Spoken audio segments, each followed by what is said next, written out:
যে এই দুনিয়ার জীবনটা চিরস্থায়ী নয়, চিরস্থায়ী না, এটা ক্ষণস্থায়ী।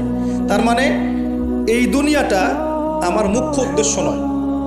আমি দুনিয়ার মধ্যে চলাফেরা করব, মুসাফির। আমার প্রয়োজন আছে বিয়ে শাদী করবেন, চাকরির প্রয়োজন চাকরি করবেন, ব্যবসার প্রয়োজন ব্যবসা করবেন, আপনার রাজনীতি করার প্রয়োজন আছে আপনি করবেন, সব কিছু চলবে। কিন্তু এইগুলো আমাদের দুনিয়ার মুখ্য উদ্দেশ্য নয়। এগুলো হচ্ছে আমাদের দুনিয়াকে চালিয়ে নেওয়ার উপকরণ, মাধ্যম মাত্র। কখনোই এই নেশার মধ্যে আমরা ডুবে যাব না। ডুবে যাব আল্লাহকে ভুলে গিয়ে দুনিয়ায় কখনো ডুবে যাব না। এটা আমাদের দ্বিতীয় কাজ। 3 নম্বর কাজ, আমাদের লক্ষ্য স্থির করতে হবে। দুটো লক্ষ্য আমাদের, এক, ভালো করে শোনেন, দুটো লক্ষ্য আমাদের, এক ইহকালীন লক্ষ্য, 2 পরকালীন লক্ষ্য। আল্লাহ রাব্বুল আলামিন আমাদের সবাইকে এই দুনিয়াতে পাঠিয়েছেন একটা বিশেষ উদ্দেশ্যে। আমাদেরকে কি আল্লাহ পাক খেলার ছলে সৃষ্টি করেছেন, না কোনো উদ্দেশ্য আছে? উদ্দেশ্যটা আল্লাহ পাক বলেছেন সূরাতুজ জারিয়াত এর 56 নম্বর আয়াতে। কোন সূরা, কত নম্বর আয়াত? আল্লাহ পাক বলছেন আউযু বিল্লাহি মিনাশ শাইতানির রাজিম, বিসমিল্লাহির রহমানির রহিম। আল্লাহ পাক বলছেন ওয়ামা খালাকতুল জিন্না ওয়াল ইনসা ইল্লা লিয়াবুদুন। আল্লাহ রাব্বুল আলামিন বলছেন, আল্লাহ পাক কি কথা বলেন? বলেন না? অনেকে বলছেন না, আল্লাহ পাক কথা বলেন না। কোরআন কার বাণী? আকীদা পরিষ্কার করেন, কোরআন কি আল্লাহর মাখলুক না আল্লাহর কালাম? মাখলুক মানে কি? সৃষ্টি। আমরা মাখলুক কিনা? কোরআনও কি আমাদের মতোই মাখলুক নাকি কোরআন আল্লাহর কালাম?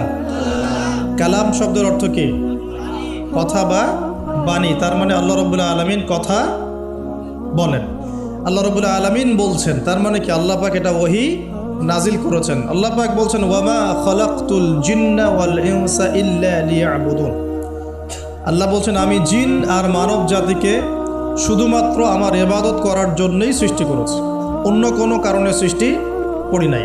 এখানে 2টা শ্রেণী পাওয়া গেল, একটা হচ্ছে জিন জাতি, একটা কে? মানব জাতি। জিন জাতিকে আমরা দেখতে পারি, দেখেছেন কখনো জিন? দেখেন নাই, কিন্তু আমাদের সমাজে অসংখ্য জিনগ্রস্ত মানুষ ঘুরে বেড়াচ্ছে। আমি বলি ঢাকা শহরে যে মেয়েগুলো চলাফেরা করে শপিং মলে, রাস্তাঘাটে, এখানে ওখানে, এদের একটা ভালো অংশ কিন্তু জিনগ্রস্ত, জিন ধরা। এটা হয়তো বলবেন কেমন করে এটা বলতে পারেন? হ্যাঁ, আল্লাহর নূর যাদের মধ্যে আছে তারা বলতে পারে। বহু মেয়ে আছে রাস্তাঘাটে ঘোরাফেরা করে, এরা জিনগ্রস্ত, জিন ধরা। জিন ধরা না হলে ওরকম নগ্ন হয়ে ঢং করে রাস্তায় চলাফেরা করতো না। উপর একটা জিনের প্রভাব কি আছে? আছে। বিশ্বাস করছেন না?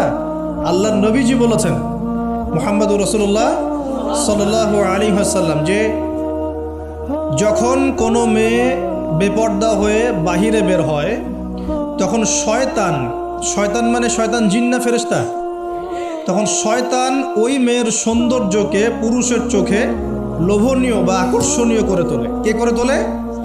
শয়তান। তোমাদের কারো যদি কোনো গায়রে মাহরাম বেপর্দা কোনো মেয়েকে দেখে খারাপ চিন্তা জেগে যায়, তাহলে তোমরা বাসায় চলে যাবে। কোথায় যাবে? বাসায়। সেখানে গিয়ে তোমাদের স্ত্রীর সাথে সময় কাটাবে, ইনশাআল্লাহ তোমাদের সেই খারাপ চেতনা চিন্তা দূর হয়ে যাবে। তার মানে এই হাদিস থেকে প্রমাণ হচ্ছে শয়তান বেপর্দা মেয়েদেরকে সুন্দর করে উপস্থাপন করে।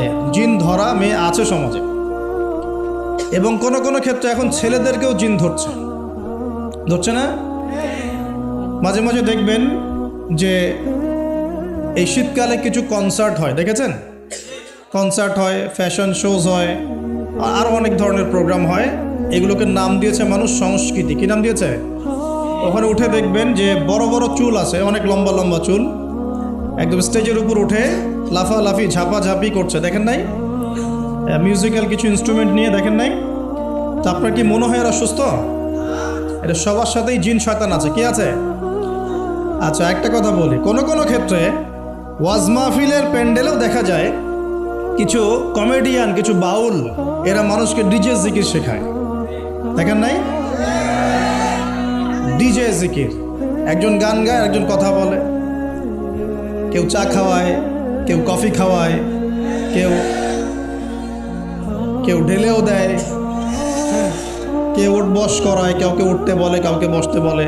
দেখবেন অনেক সময় লোকজন লাফালাফি করছে, বক্তা জিকির করছে, তার উপর হামলে পড়তেছে একদম।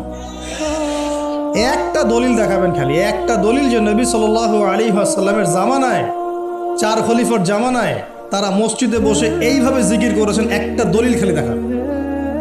যে কাজ নবী করেন নাই, তার সাহাবীরা করেন নাই। এখানে বহু ওলামায়ে কেরাম আছেন, আমি তাদের সামনে কথা বলতে লজ্জা ফিল করছি। যত হাদিস আপনি ঘাটবেন, আমি তো সব হাদিস পড়ে শেষ করতে পারি নাই, স্বীকার করছি, কিন্তু নবীর যুগে এবং 4 খলিফার যুগে কোনোদিনও এইভাবে জিকির আজগার হয়েছে একটা দলিল আপনি খুঁজে বের করতে পারবেন না ইনশাআল্লাহ। অথচ দিব্যি এগুলো আমাদের সমাজে চলছে না।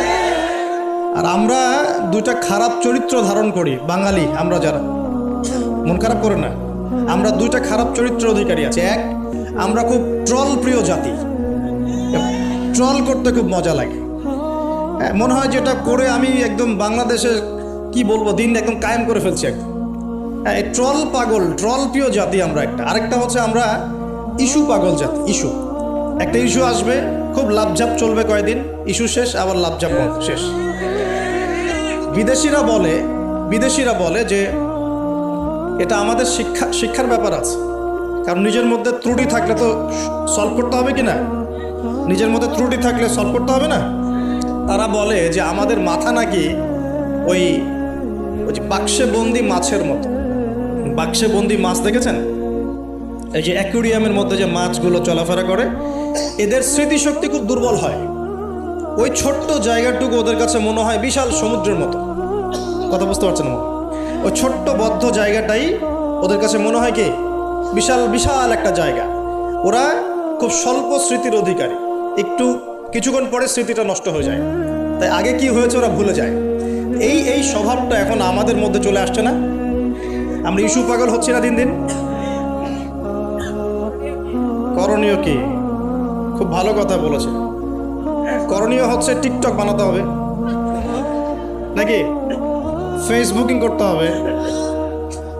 এই ফেসবুকের কন্টেন্ট বানাতে বানাতে দুটো কাজ করেছেন, আমি নগদ দেখাচ্ছি। দুটো কাজ করেছেন। একজন কমেডিয়ানকে আলেম বানিয়ে দিয়েছেন আপনারা ট্রল করতে করতেই। একটা হচ্ছে আরেকজন গায়ক অভিনেতাকে এমপি বানাচ্ছিলেন কয়দিন আগে। গান গেত, অভিনয় করত, মেয়েদেরকে নিয়ে নাচতো, হ্যাঁ, নিজেই গান লিখে নিজেই সুর করে, সুরের সারেগামাপা কিছুই নাই, ঠিক আছে, ও নিজেই না আমার গান আমি গাবো, কেউ শুনলে শুনুক, না শুনলে নেই। একবার প্রশাসন ধরলো, রবীন্দ্রসঙ্গীত চেঞ্জ করেছো কেন, আবার ইত্যাদি। মানে তাকে নিয়ে এখন বিবিসিতেও কথা হচ্ছে, সুবহানাল্লাহ। মানে এখন বড় বড় পলিটিশিয়ানরাও তাদের মূল্যবান সময় এসব পিছনে নষ্ট করতেছে।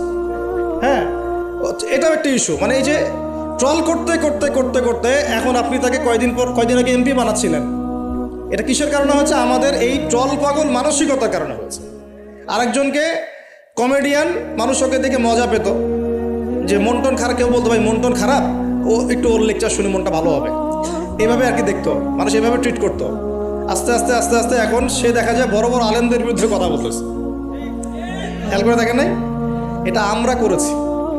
আমাদের এই দুইটা স্বভাবকে আগে বিসর্জন দিতে হবে। এক, আমরা ট্রল পাগল জাতি হব না, ওয়াদা করেন। ট্রল করার মধ্যে কোনো রকম সার্থকতার কিছু নাই। যেটা খারাপ সেটাকে প্রতিহত করতে হবে, যেটা খারাপ সেটাকে প্রতিহত করতে হবে। আর 2 নাম্বার, যেটা ভালো তাকে উৎসাহ দিয়ে এগিয়ে নিতে হবে ইনশাআল্লাহ। আমরা সব সময় সত্যের পক্ষে থাকবো ইনশাআল্লাহ, আর সব সময় মিথ্যার বিপক্ষে থাকবো ইনশাআল্লাহ।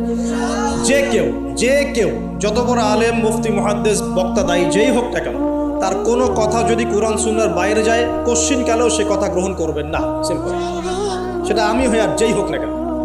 আর যে কোনো ব্যক্তি, সে যেই হোক না কেন, তার কথা যদি কোরআন সুন্নাহর সাথে মিলে যায়, অবশ্যই সেটা গ্রহণ করবেন ইনশাআল্লাহ, সে যেই হোক না কেন। এখন আমরা যদি আমাদের দৃষ্টিভঙ্গিকে শক্ত করতে না পারি, সামনের দিনগুলো কিন্তু আমাদের জন্য খারাপ হবে।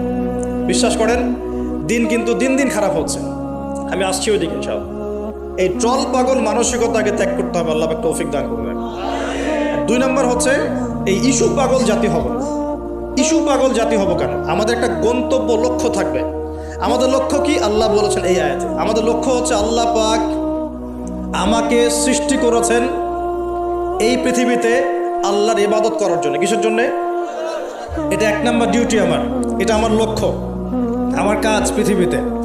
2, আল্লাহ পাক বলেছেন যে এই দুনিয়ার জীবনটা চিরস্থায়ী নয়, চিরস্থায়ী না, এটা ক্ষণস্থায়ী।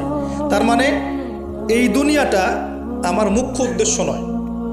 আমি দুনিয়ার মধ্যে চলাফেরা করব, মুসাফির, আমার প্রয়োজন আছে, বিয়ে শাদী করবেন, চাকরির প্রয়োজন চাকরি করবেন, ব্যবসার প্রয়োজন ব্যবসা করবেন, আপনার রাজনীতি করার প্রয়োজন আছে আপনি করবেন, সব কিছু চলবে, কিন্তু এগুলো আমাদের দুনিয়ার মুখ্য উদ্দেশ্য নয়। এগুলো হচ্ছে আমাদের দুনিয়াকে চালিয়ে নেওয়ার উপকরণ, মাধ্যম মাত্র।